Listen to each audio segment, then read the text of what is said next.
வளர்பிறை சேனல் வந்தமைக்கு நன்றி. பிப்ரவரி 28, 2026 அன்று இஸ்ரேல் மற்றும் அமெரிக்கா இணைந்து ஈரான் மீது ஆபரேஷன் எபிக் ஃபியூரி மற்றும் ஆபரேஷன் ரோய்க் லைன் ஆகிய பெயர்களில் மிகப்பெரிய கூட்டுத் தாக்குதலை தொடங்கியுள்ளன.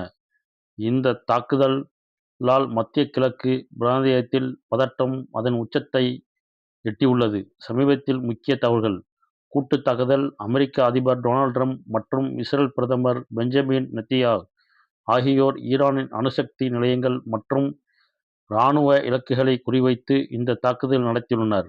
தெஹ்ரான், இஸ்ஃபாஹான் மற்றும் கார்கில் உள்ளிட்ட நகரங்களில் உள்ள 30க்கும் மேற்பட்ட இலக்குகள் தாக்கப்பட்டுள்ளன.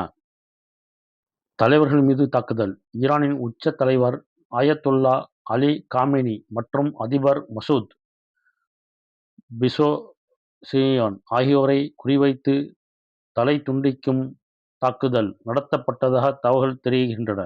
காமெனி பாதுகாப்பான இடத்திற்கு மாற்றப்பட்டுள்ளார். ஈரானின் பதிலடி: ஈரான் தனது தரப்பிலிருந்து இஸ்ரேல் மீது நூற்றுக்கணக்கான ஏவுகணைகளை வீசி பதிலடி கொடுத்துள்ளது. மேலும் கத்தார், குவைத், ஐக்கிய அரபு அமீரகம் மற்றும் பஹ்ரைன் உள்ளிட்ட அமெரிக்க இராணுவ தளங்களையும் ஈரான் தாக்கியுள்ளது.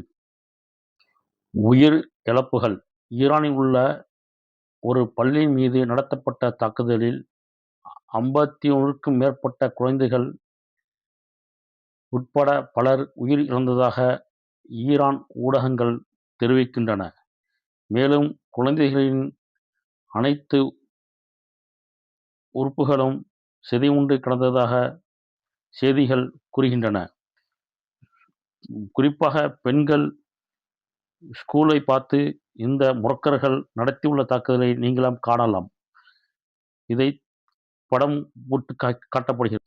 விமான போக்குவரத்து: மத்திய கிழக்கு பிரதேசத்தின் தற்போதைய Saudi Arabia, Dubai, Qatar, Bahrain, UAE, Kuwait மற்ற அனைத்து நிலைகளும் சர்வதேச விமான நிலையம் மூடப்பட்டுள்ளதாக மற்றும் பல சர்வதேச விமானங்கள் ரத்து செய்யப்பட்டுள்ளன.